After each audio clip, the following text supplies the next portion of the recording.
नमस्कार साथियों, मैं अनीता श्रीवास्तव आपका हार्दिक अभिनंदन करती हूँ।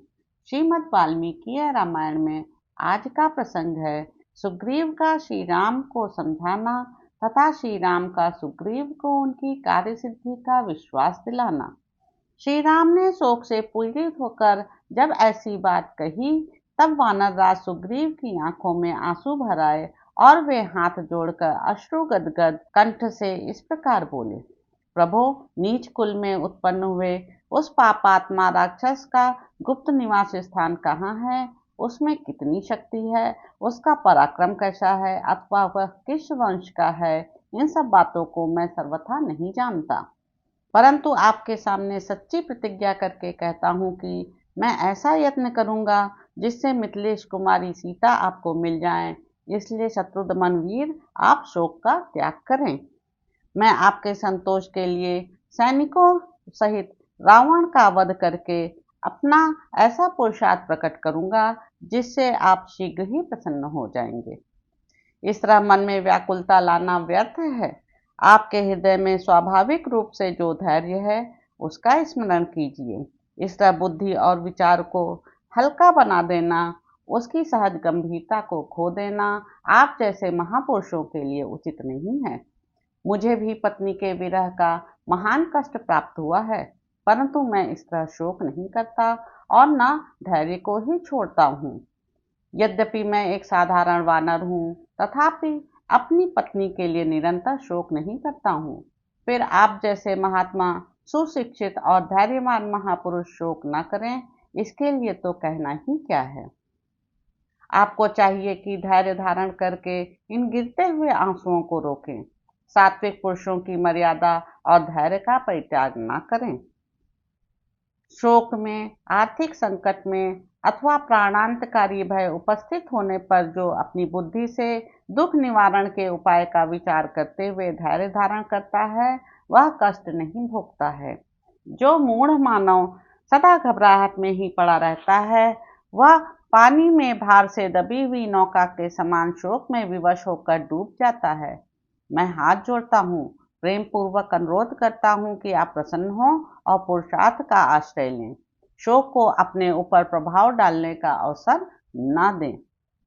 जो शोक का अनुसरण करते हैं उन्हें सुख नहीं मिलता और उनका तेज भी क्षीण हो जाता है, अतः आप शोक न करें।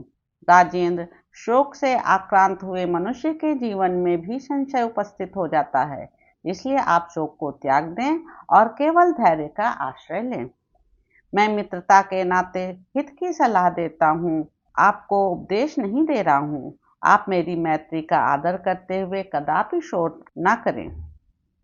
सुग्रीव ने जब मधुर वाणी में इस प्रकार सांत्वना दी, तब श्री रघुनाथ जी ने आंसुओं से भीगे हुए अपने मुख को वस्त्र के छोर से पोंछ लिया।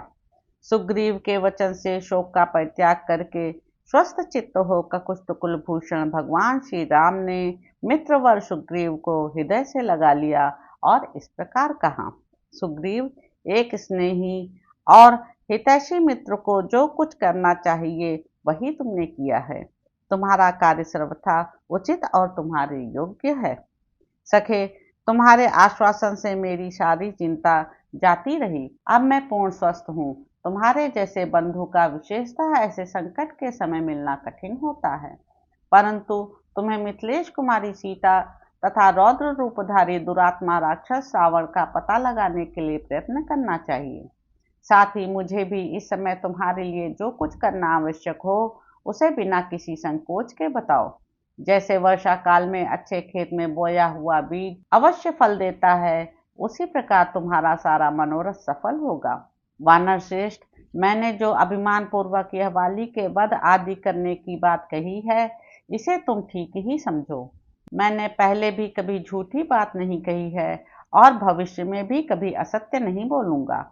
इस समय जो कुछ कहा है उसे पूर्ण करने के लिए प्रतिज्ञा करता हूँ और तुम्हें विश्वास दिलाने के लिए सत्य की ही शपथ खाता हूँ। श्री रघुनाथ जी की बात, विशेषतः उनकी प्रतिज्ञा सुनकर अपने वानर मंत्रियों सहित सुग्रीव को बड़ी प्रसन्नता हुई।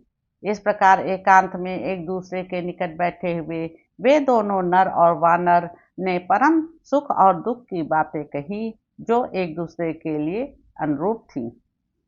राजाधिराज महाराज श्री रघुनाथ जी की बात सुनकर वानर वीरों के प्रधान विद्वान सुग्रीव ने उस समय मन ही मन अपने कार्य को सिद्ध हुआ ही माना।